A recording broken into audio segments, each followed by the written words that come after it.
Upward facing dog gets really real when we start to add eggs. I'm going to show an evolution of the posture into the full expression of the pose, starting with some of the most supported ways you can do it. So, first of all, I'm going to come down onto my stomach and lay all the way down, and I'm going to move the eggs back here so they're going to end up under my forearms, kind of like we did in downward facing dog. I'm bringing my hands down to the floor, maintaining pressure on the eggs, and my hands are about where they'd be anyway for cobra. And pressing my feet into the mat, I'm going to draw up and press back, but now I'm pressing, instead of into my hands, I'm pressing into my forearms, and I'm getting support from the eggs and my forearms, and using my hands to draw my chest through my arms and up. This is a completely different stretch and really helps to hone the muscles you need for a strong and stable upward facing dog.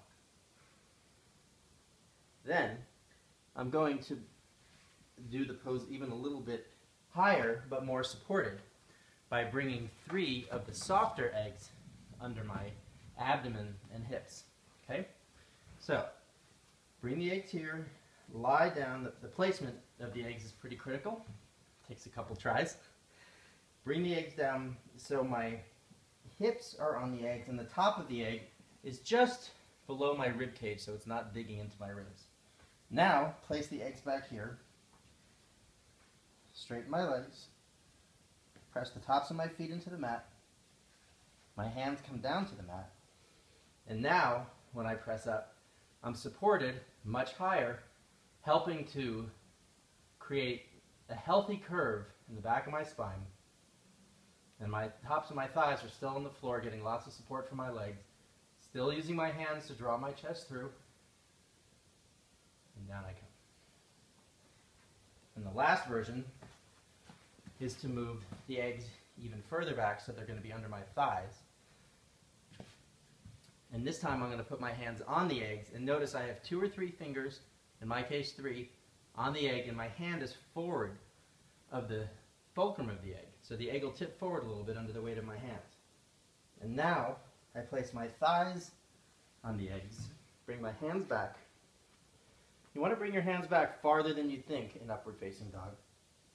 And now I have the support of the eggs under my thighs so that I can take out some of the pressure from my lower back.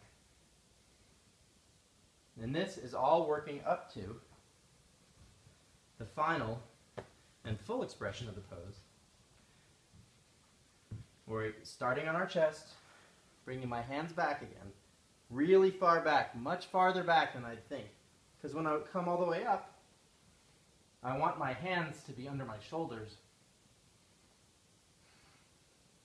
my entire body to be supported. And that should do it.